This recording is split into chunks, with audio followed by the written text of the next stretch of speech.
ओम नमो भगवते वासुदेवाय। श्रीमद् भागवत महात्म्य 5वां अध्याय। धुंधकारी को प्रेत योनि की प्राप्ति और उससे उद्धार। सूत जी कहते हैं, सौनक जी, पिता के वन चले जाने पर एक दिन धुंधकारी ने अपनी माता को बहुत पीटा और कहा, बता धन कहाँ रखा है, नहीं तो अभी तेरी लुहाटी जलती लकड़ी से खबर लूंगा। उसकी इस धमकी से डरकर और पुत्र के उपद्रवों से दुखी होकर वह रात्रि के समय कुएं में जा गिरी और इसी से उसकी मृत्यु हो गई। योगनिष्ठ गोकर्ण जी तीर्थ यात्रा के लिए निकल गए। उन्हें इन घटनाओं से कोई सुख या दुख नहीं होता था, क्योंकि उनका न कोई मित्र था न शत्रु। धुंधकारी 5 वेश्याओं के साथ घर में रहने लगा। उनके लिए भोग सामग्री जुटाने की चिंता में उसकी बुद्धि नष्ट कर दी और वह नाना प्रकार के अत्यंत क्रूर कर्म करने लगा। एक दिन उन कुलटाओं ने उससे बहुत से गहने मांगे। वह तो काम से अंधा हो रहा था। मौत की उसे कभी याद नहीं आती थी। बस उन्हें जुटाने के लिए वह घर से निकल पड़ा। वह जहां तहां से बहुत सा धन चुराकर घर लौट आया था और उन्हें सब कुछ सुंदर वस्त्र और आभूषण लाकर दिया। चोरी का बहुत माल देखकर रात्रि के समय स्त्रियों ने विचार किया कि यह नित्य ही चोरी करता है, इसलिए इसे किसी दिन अवश्य राजा पकड़ लेगा। राजा यह सारा धन छीनकर इसे निश्चय ही प्राण दंड देगा। जब एक दिन इसे मरना ही है, तब हम ही धन की रक्षा के लिए गुप्त रूप से इसको क्यों न मार डालें। इस प्रकार हम इसका माल मता लेकर जहां कहीं चली जाएंगी, ऐसा निश्चय कर उन्होंने सोए हुए धुंधकारी को रस्सियों से कस दिया और उसके गले में फांसी लगाकर उसे मारने का प्रयत्न किया। इससे जब वह जल्दी न मरा तो उन्हें बड़ी चिंता हुई। तब उन्होंने उसके मुख पर बहुत से दहकते अंगारे डाले। इससे वह अग्नि की लपटों से बहुत छटपटाकर मर गया। उन्होंने उसके शरीर को एक गड्ढे में डालकर गाड़ दिया। सच है, स्त्रियां प्रायः बड़ी दुस्साहसी होती हैं। उनके इस कृत्य का किसी को पता न चला। लोगों के पूछने पर कह देती कि हमारे प्रियतम पैसे के लोभ से अब की बार कहीं दूर चले गए हैं, इस वर्ष के अंदर लौट आएंगे। बुद्धिमान पुरुष को दुष्टा स्त्रियों का कभी विश्वास न करना चाहिए। जो मूर्ख इसका विश्वास करता है उसे दुखी होना पड़ता है। इसकी वाणी तो अमृत के समान कामियों के हृदय में रस का संचार करती है, किंतु हृदय छुरे के धार के समान तीक्ष्ण होता है। भला इन स्त्रियों का कौन प्यारा है।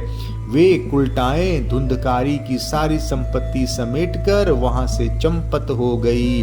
उनके ऐसा न जाने कितने पति थे और धुंधकारी अपने कुकर्मों के कारण भयंकर प्रेत हुआ। वह बवंडर के रूप में सर्वदा 10 दिशाओं में भटकता रहता था तथा शीत धाम से संतप्त और भूख प्यास से व्याकुल होने के कारण हा दैव चिल्लाता रहता था, परंतु उसे कहीं भी कोई आश्रय न मिला। कुछ काल बीतने पर गोकर्ण ने भी लोगों के मुख से धुंधकारी की मृत्यु का समाचार सुना।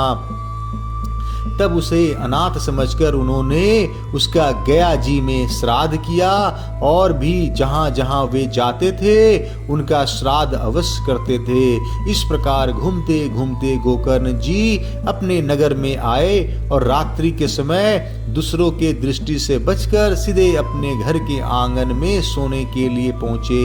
वहां अपने भाई को सोया देख आधी रात के समय धुंधकारी ने अपना बड़ा विकट रूप दिखाया।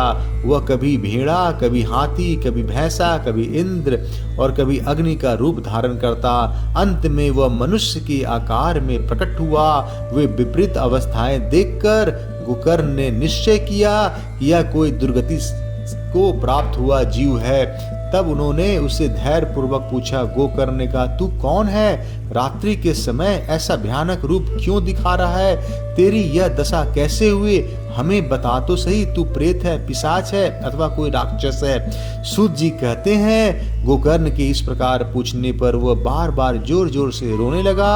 उसमें बोलने की शक्ति नहीं थी, इसलिए उसने केवल संकेत मात्र किया। तब गोकर्ण ने अंजलि में जल लेकर उसे अभिमंत्रित करके उस पर छिड़का। इससे उसके पापों का कुछ शमन हुआ और वह इस प्रकार करने लगा। प्रेत बोला, मैं तुम्हारा भाई हूँ, मेरा नाम है धुंधकारी। मैंने अपने ही दोष से अपना ब्राह्मण तत्व नष्ट कर दिया। मेरे कुकर्मों की गिनती नहीं की जा सकती। मैं तो महान अज्ञान में चक्कर काट रहा था, इसी से मैंने लोगों की बड़ी हिंसा की। अंत में कुल्टा स्त्रियों ने मुझे तलपा तलपा कर मार डाला। इसी से अब प्रेत योनि में पड़कर यह दुर्दशा भोग रहा हूँ। अब दैववश कर्म फल के उदय होने पर मैं केवल वायु भक्षण करके जी रहा हूँ। भाई, तुम दया के समुद्र हो, अब किस प्रकार जल्दी ही मुझे इस योनि से छुड़ाओ। गोकर्ण ने धुंधकारी की सारी बातें सुनी और तब उसने बोले, गोकर्ण ने कहा, भाई मुझे इस बात का बड़ा आश्चर्य है। मैंने तुम्हारे लिए विधि पूर्वक गया जी में पिंड दान किया, फिर भी तुम प्रेत योनि से मुक्त कैसे नहीं हुए? यदि गया श्राद्ध से भी तुम्हारी मुक्ति नहीं हुई, तब इसका और कोई उपाय ही नहीं है। अच्छा, तुम सब बात खोल कर कहो, मुझे अब क्या करना चाहिए? प्रेत ने कहा, मेरी मुक्ति सैकड़ों गया श्राद्ध करने से भी नहीं हो सकती। अब तो तुम इसका कोई और उपाय सोचो। प्रेत की यह बात सुनकर गोकर्ण को बड़ा आश्चर्य हुआ। वह कहने लगे, यदि सैकड़ों गया श्राद्ध से भी तुम्हारी मुक्ति नहीं हो सकती, तब तो तुम्हारी मुक्ति असंभव है। अच्छा, अभी तो तुम निर्भय होकर अपने स्थान पर हो, मैं विचार करके तुम्हारी मुक्ति के लिए कोई दूसरा उपाय करूंगा। गोकर्ण की आज्ञा पाकर धुंधकारी वहां से अपने स्थान पर चला गया।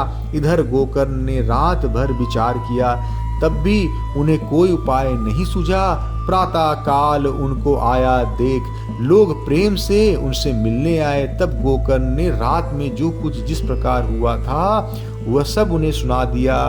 उनमें जो लोग विद्वान, योगनिष्ठ, ज्ञानी और विदग्ध थे, उन्होंने भी अनेक शास्त्रों को उलट पलट कर देखा, तो भी उनकी मुक्ति का कोई उपाय न मिला। तब सबने यही निश्चय किया, इस विषय में सूर्य नारायण जो आज्ञा करे वही करना चाहिए। अतः गोकर्ण ने अपने तपोबल से सूर्य की गति को रोक दिया। उन्होंने स्तुति की, भगवान आप सारे संसार के साक्षी हैं, मैं आपको नमस्कार करता हूँ। आप मुझे कृपा करके धुंधकारी की मुक्ति का साधन बताइए। गोकर्ण की यह प्रार्थना सुनकर सूर्यदेव ने दूर से ही स्पष्ट शब्दों में कहा, श्रीमद् भागवत से मुक्ति हो सकती है, इसलिए तुम उसका सप्ताह पारायण करो। सूर्य का यह धर्ममय वचन वहां सभी ने सुना। तब सब ने यही कहा कि प्रयत्न पूर्वक यही करो, है भी यह साधन बहुत सरल। अतः गोकर्ण जी ने भी तदनुसार निश्चय करके कथा सुनाने के लिए तैयार हो गए। देश और गांवों के अनेक लोग कथा सुनने के लिए आए। बहुत से लंगड़े, लूल्हे, अंधे, बूढ़े और मंदबुद्धि पुरुष भी अपने पापों के निवृत्ति के उद्देश्य से वहां आ पहुंचे। इस प्रकार वहां इतनी भीड़ हो गई कि उसे देखकर देवताओं को भी आश्चर्य होता था। जब गोकर्ण जी व्यास गद्दी पर बैठकर कथा कहने लगे, तब वह प्रेत भी वहां आ पहुंचा और इधर उधर बैठने के लिए स्थान ढूंढने लगा। इतने में ही उसकी दृष्टि एक सीधे रखे हुए 7 गांठ के बांस पर पड़ी। उसी के नीचे छिद्र में छुपकर वह कथा सुनने के लिए बैठ गया। वायु रूप होने के कारण वो बाहर कहीं बैठ नहीं सकता था, इसलिए ये बांस में घुस गया। गोकर्ण जी एक वैष्णव ब्राह्मण को मुख्य श्रोता बनाया और प्रथम स्कंद से ही स्पष्ट स्वर में कथा सुनानी आरंभ कर दी। सायंकाल में जब कथा को विश्राम दिया गया, तब एक बड़ी विचित्र बात हुई। वहां सभासदों को देखते देखते उस बांस की एक गांठ तड़ तड़ शब्द करके फट गई। इस प्रकार दूसरे दिन सायकाल में दूसरी गांठ फटी और तीसरे दिन उसी समय तीसरी। इस प्रकार 7 दिनों में 7 गांठों को फोड़कर धुंधकारी 12 स्कंदों के सुनने से पवित्र होकर प्रेत योनि से मुक्त हो गया और दिव्य रूप धारण करके सबके सामने प्रकट हुआ।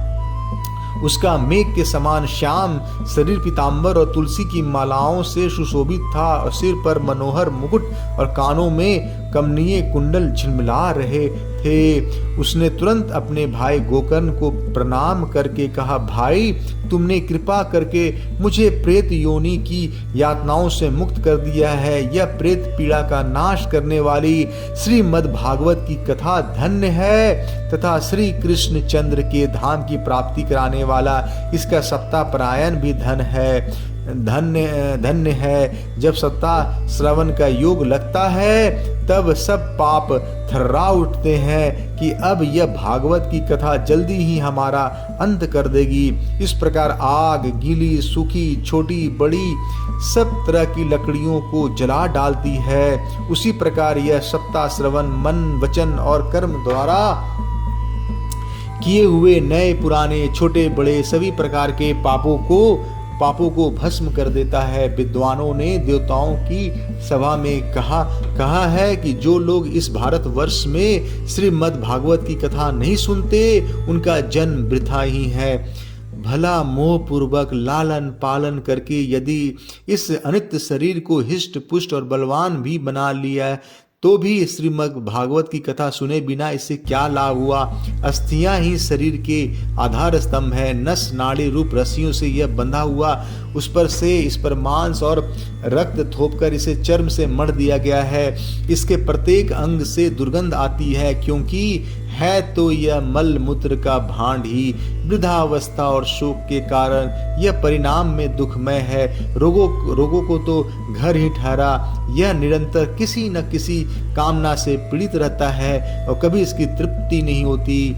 इसे धारण किए रहना भी एक भार ही है। इसके रोम रोम में दोष भरे हुए हैं और नष्ट होने से यह एक क्षण भी नहीं लगता। अंत में यदि इसे गाड़ दिया जाता है तो इसमें कीड़े बन जाते हैं या कोई पशु खा जाता है, यह विष्ठा हो जाता है और अग्नि में जला दिया जाता है तो भस्म की ढेर हो जाता है।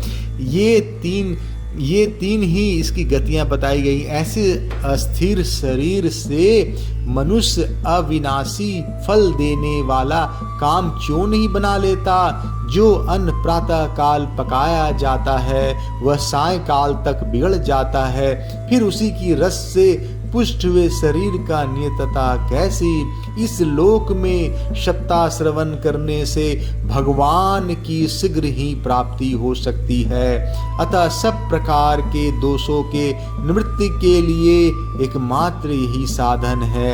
जो लोग भागवत की कथा से वंचित हैं वे तो जल में बुदबुदे और जीवों में मच्छरों के समान केवल मरने के लिए ही पैदा होते हैं। भला जिसके प्रभाव से जड़ और सूखे हुए बांस की गांठें फट सकती है, उस भागवत कथा का श्रवण करने से चित्त की गांठों का खुल जाना कौन सी बड़ी बात है। सप्ताह श्रवण करने से मनुष्य के हृदय की गांठ खुल जाती है, उसके समस्त संशय छिन्न भिन्न हो जाते हैं और सारे कर्म छीन हो जाते हैं। यह भागवत कथा रूप तीर्थ संसार के कीचड़ को धोने में बड़ा ही पटु है। विद्वानों का कथन है, जब यह हृदय में स्थित हो जाता है तब मनुष्य की मुक्ति निश्चय ही समझनी चाहिए। जिस समय धुंधकारी यह सब बातें कह रहा था उसके लिए बैकुंठवासी पार्षदों के से सहित एक विमान उतरा। उससे सब और मंडलाकार प्रकाश फैल रहा था। सब लोगों के सामने ही धुंधकारी उस विमान पर चढ़ गया। तब उस विमान पर आए हुए पार्षदों को देखकर उनसे गोकर्ण ने यह बात कही। गोकर्ण ने पूछा, भगवान के प्रिय पार्षदों, यहाँ तो हमारे अनेक शुद्ध हृदय श्रोतागण हैं, उन सब के लिए आप लोग एक साथ बहुत से विमान क्यों नहीं लाए? हम देखते हैं यहाँ सभी के समान रूप से कथा सुनिए, फिर फल में इस प्रकार भेद क्यों हुआ यह बताइए। भगवान के सेवकों ने कहा, हे मानद, इस फल भेद का कारण इसके श्रवण का भेद ही है। यह ठीक है कि श्रवण तो सबने समान रूप से किया, किंतु इसके जैसा मनन नहीं किया। इसी से एक साथ भजन करने पर भी उसके फल में भेद रहा। इस प्रेत ने 7 दिनों तक निराहार रहकर श्रवण किया था तथा सुने हुए विषयों का स्थिर चित्त से खूब मनन निधि ध्यान भी करता रहता था। जो ज्ञान दृढ़ नहीं होता वह व्यर्थ हो जाता है। इस प्रकार ध्यान न देने से, श्रवण का, संदेह का, मंत्र का और चित्त के इधर उधर भटकते रहने से जब का भी कोई फल नहीं होता। वैष्णवहीन देश, अपात्र को कराया हुआ श्राद्ध का भोजन, अक्षोत्रिय को दिया हुआ दान और एवं आचारहीन कुल, इन सब का नाश हो जाता है। गुरु वचनों में विश्वास, दीनता का भाव, मन के दोषों पर विजय और कथा में चित्त की एकाग्रता इत्यादि नियमों का यदि पालन किया जाए तो श्रवण का यथार्थ मिल सकता है। यदि ये श्रोता फिर से श्रीमद् भागवत की कथा सुने तो निश्चय ही सबको बैकुंठ की प्राप्ति होगी। और गोकर्ण जी, आपको तो भगवान स्वयं आकर गोलोक धाम में ले जाएंगे। यूं कहकर वे सब पार्षद हरि कीर्तन करते हुए बैकुंठ लोक को चले गए। श्रावण मास में गोकर्ण जी ने फिर उसी प्रकार सप्ताह क्रम की कथा कही और उन श्रोताओं ने फिर उसे सुना। नारद जी, इस कथा की समाप्ति पर जो कुछ हुआ वह सुनिए। वहां भक्तों से भरे हुए विमानों के साथ भगवान प्रकट हुए। सब ओर से खूब जय जयकार और नमस्कार की ध्वनियां होने लगी। भगवान स्वयं हर्षित होकर अपने 5 जन संघ की ध्वनि करने लगे और उन्होंने गोकर्ण को हृदय से लगाकर अपने ही समान बना लिया। उन्होंने क्षण भर में ही अन्य सभी श्रोताओं को भी मेघ के समान श्यामवन, रेशमी पीताम्बरधारी तथा कृट और कुंडल आदि से विभूषित कर दिया। उस गांव में कुत्ते और चंडाल पर्यंत जितने भी जीव थे वे सभी गोकर्ण जी की कृपा से विमानों पर चढ़ा लिए गए तथा वहां योगी जन जाते हैं, जहां योगी जन जाते हैं उस भगवत धाम में वे भेज दिए गए। इस प्रकार भक्त वत्सल भगवान श्री कृष्ण कथा श्रवण से प्रसन्न होकर गोकर्ण के साथ ले अपने ग्वाल बालों के प्रिय गोलक धाम में चले गए। पूर्व काल में जैसे अयोध्यावासी भगवान श्री राम के साथ साकेत धाम पधारे थे, उसी प्रकार भगवान श्री कृष्ण उन सब के योगी दुर्लभ गोलोक धाम को ले गए, जिस लोक में सूर्य, चंद्रमा और सिद्धों को भी कभी गति नहीं हो सकती। उनमें वे श्रीमद् भागवत के श्रवण करने से चले गए। नारद जी, सप्ताह यज्ञ के द्वारा कथा श्रवण करने जैसा उज्जवल फल संचित होता है, उसके विषय में हम आपसे क्या कहें। अजी, जिन्होंने अपने कर्णपुट से गोकर्ण जी की कथा का एक अक्षर भी पान किया था, वे फिर माता के गर्भ में नहीं आए। जिस गति के लोग वायु, जल या पत्ते खाकर शरीर सुखाने से, बहुत काल तक घोर तपस्या करने से और योगाभ्यास से भी नहीं पा सकते, उसे वे सप्ताह श्रवण के सहज ही प्राप्त कर लेते हैं। इस परम पवित्र इतिहास का पाठ चित्रकूट पर विराजमान मुनीश्वर सांडिल्य भी ब्रह्मानंद में मग्न होकर करते रहते हैं। यह कथा बड़ी ही पवित्र है, एक बार श्रवण से ही समस्त पाप राशि को भस्म कर देती है। यदि इसका श्राद्ध के समय पाठ किया जाए तो इससे पितृगण को बड़ी तृप्ति होती है और नित्य पाठ करने से मोक्ष की प्राप्ति होती है। जय श्री कृष्ण। 5वां अध्याय समाप्त।